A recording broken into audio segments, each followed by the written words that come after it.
Okay, is this your job or you want to rotate? I can go. Okay. Welcome back to another episode of Finding Our Favorites. Finding our favorites. Today... Today maybe we'll do a... Okay, spoiler alert. Spoiler alert, what is... What? Because last night we went and seen Wicked after all. Oh, yeah. We've finally done it. We watched Wicked. Spoiler alert for the movie. If you haven't seen it... If you haven't seen it, I don't... Like, I'm not going to spoil it, but if you want to have a completely unbiased opinion when you watch it, then skip this part. Yes, don't watch this part.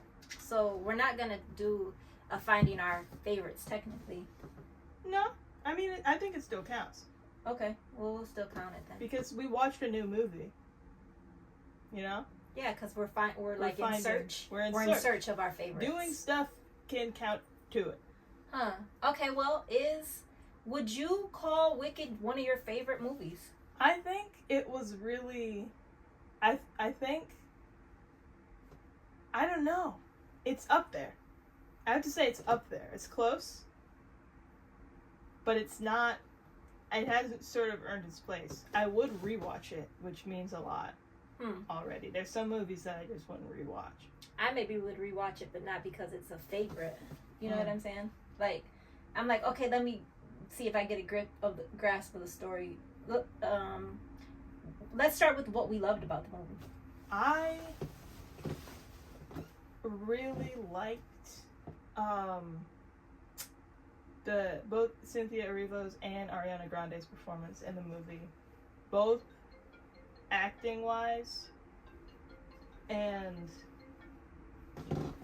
excuse my computer ringing. both acting wise and vocally. Ariana Grande, as much as I hate to admit, she can sing. Oh, she can sing. She can definitely sing. She can act too. Yeah, she's a pretty good actor. I was talking to one of my friends about it. I asked Paloma from Improv if she had seen Wicked, because she's like into musicals, and she was like, yeah, and she was like, I thought Ariana was really funny. I think she did a good job, and like I feel like a lot of her lines could have been like improv.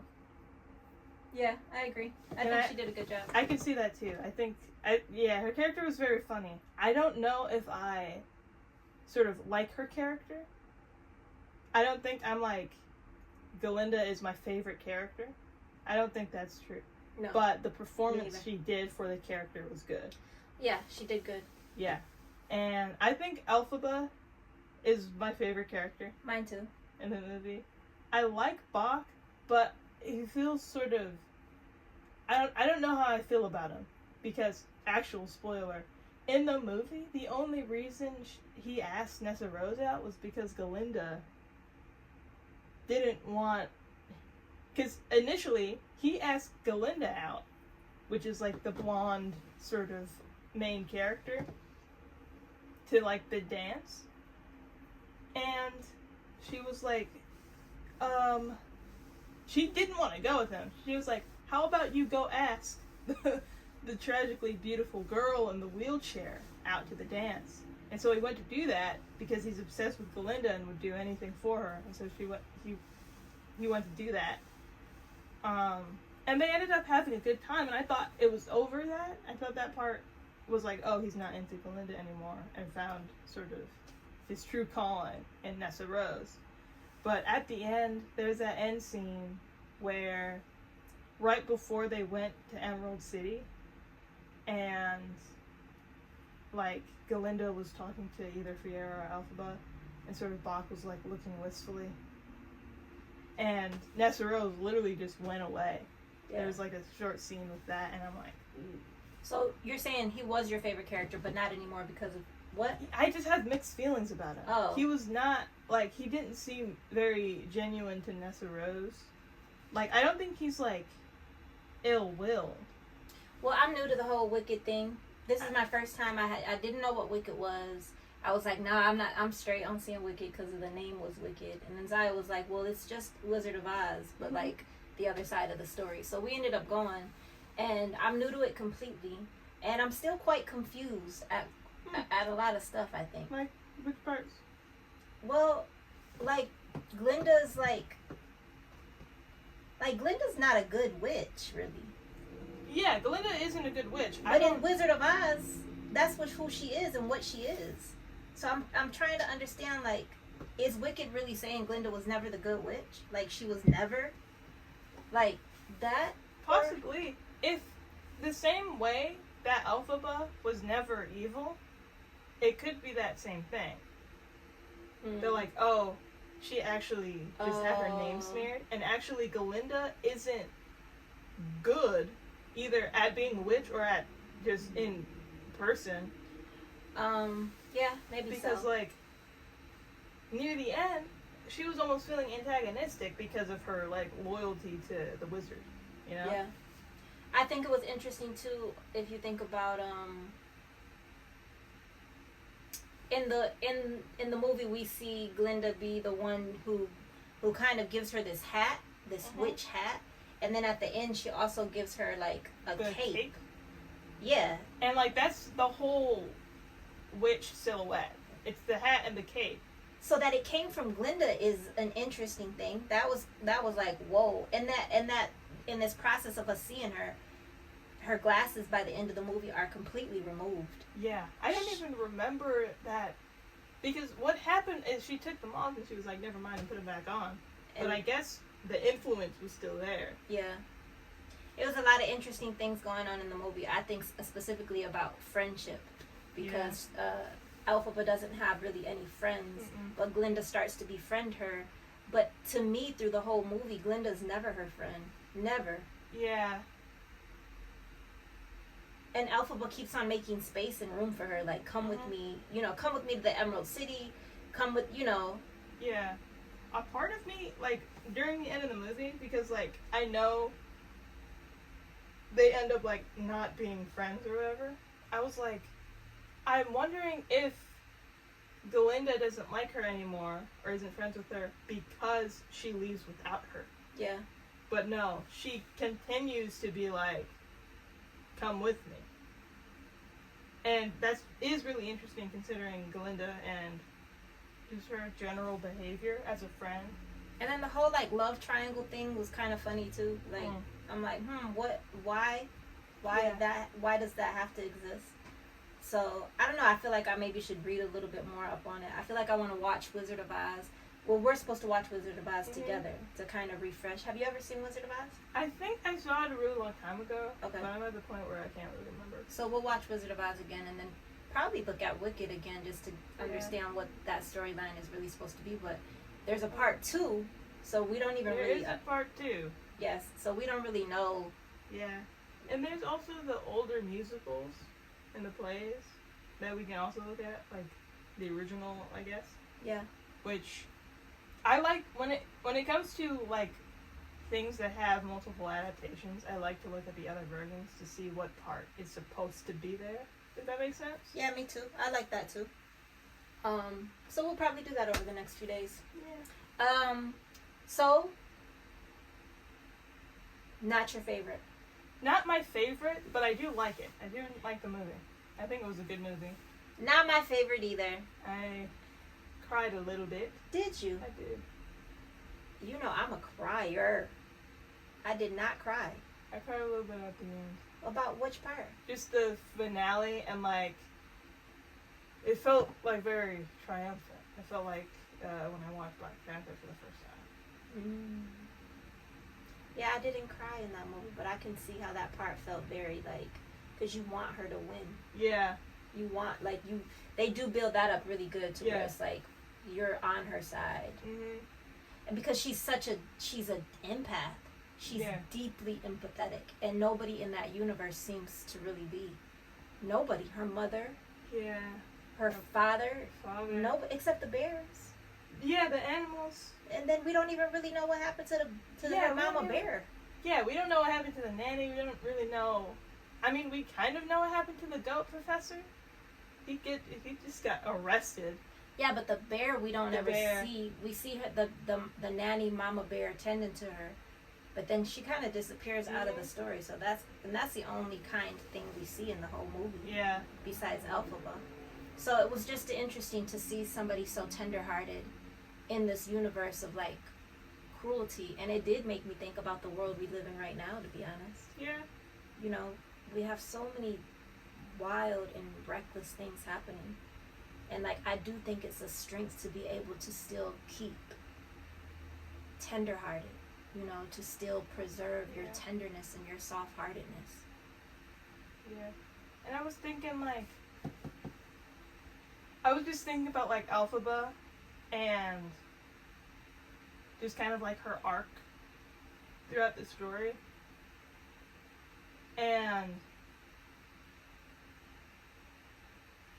yeah, I think the whole thing, like what you're saying, is just to like rather to like not be like like at the end of the movie, she met the wizard, and actually what she didn't want was to be degrunified. Yeah. She didn't and that was the whole thing, that like her, you know, like her vice or like her the thing that was making life hard. That was the problem throughout the like first 3/4 of the movie. Yeah. But once she met the wizard, she was actually, no, I'm not gonna do that, because one, that's selfish, and two, I don't really care. But I want you to free the animals. Right. And I think that's just like, I think that's how, like, the goal, the optimal sort of thing. Just like in life, rather to, like, try and inhibit whatever you see as an issue within yourself. Just like not do that and be yourself, because the thing is, Elphaba always felt like that.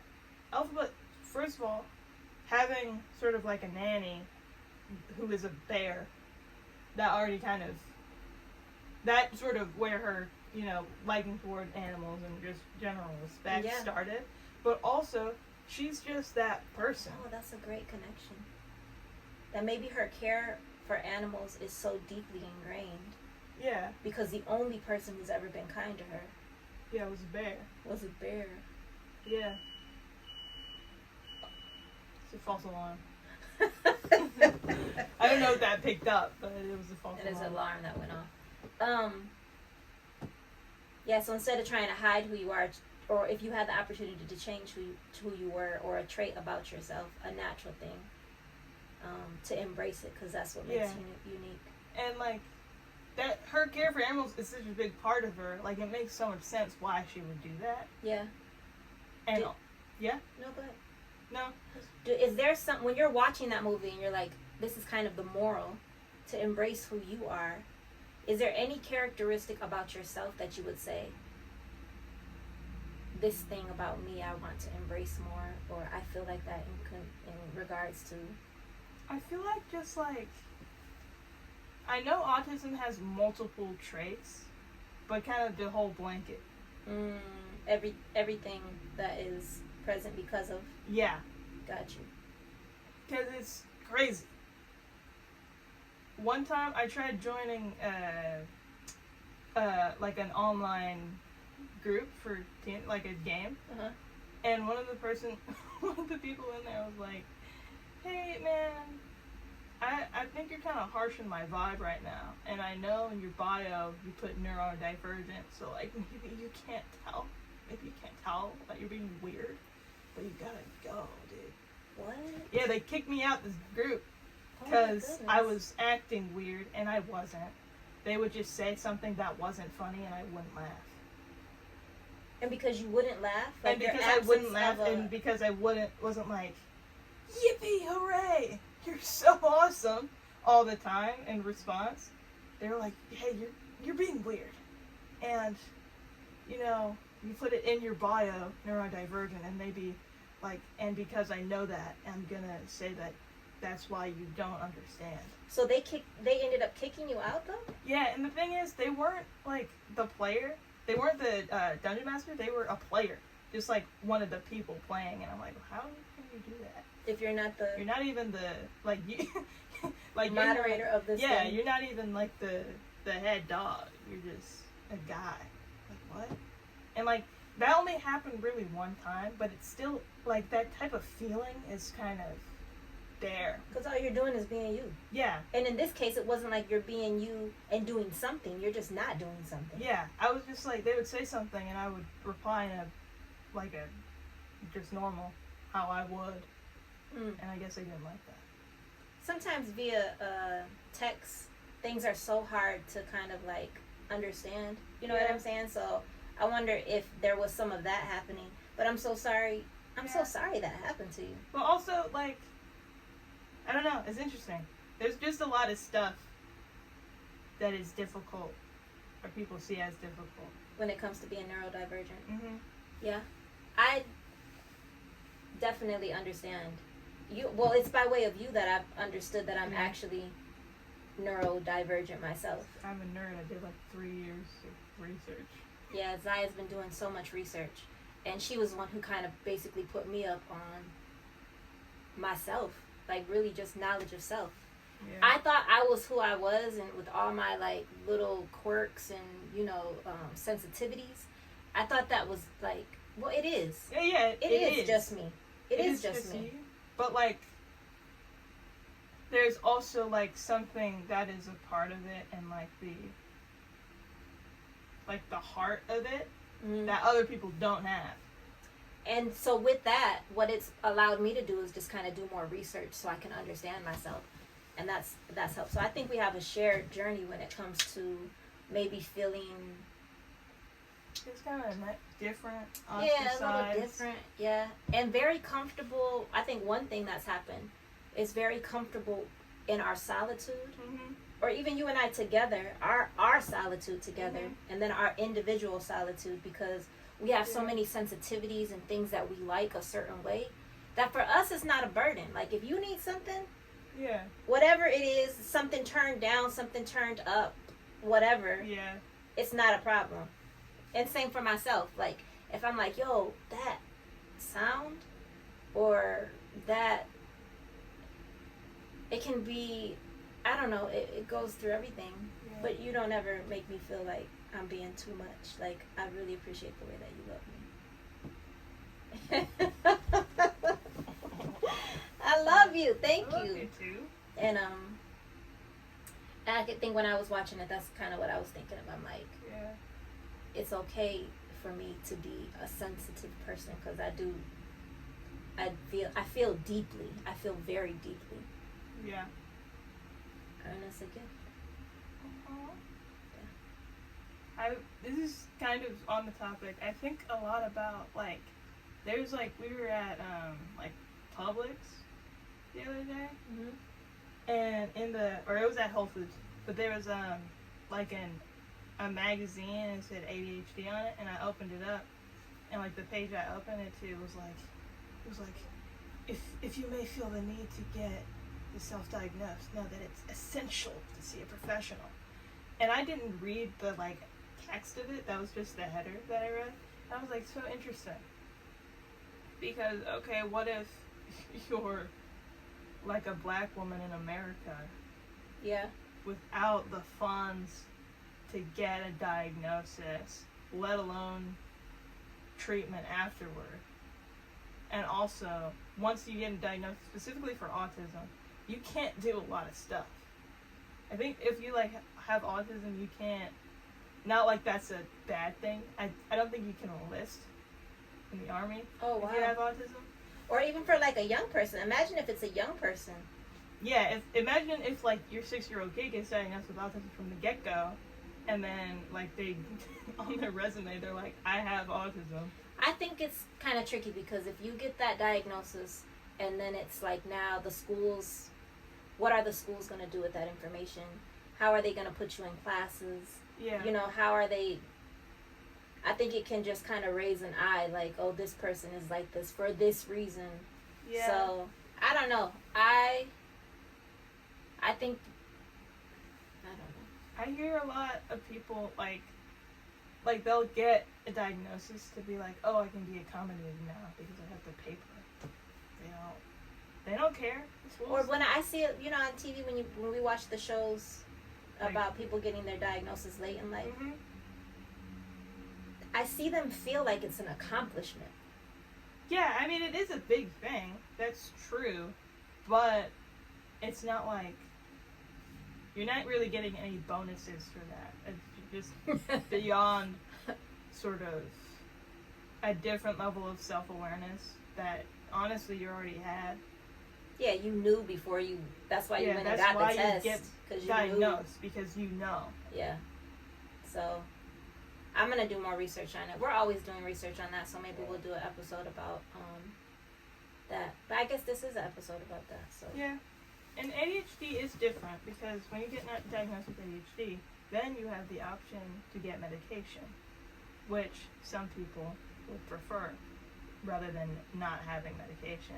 But for autism, can't do that. You can get some forms of therapy that I hear kind of don't work and are maybe not great. But ADHD can be treated, not removed, but treated with medicine. So this ended up being an episode about Wicked.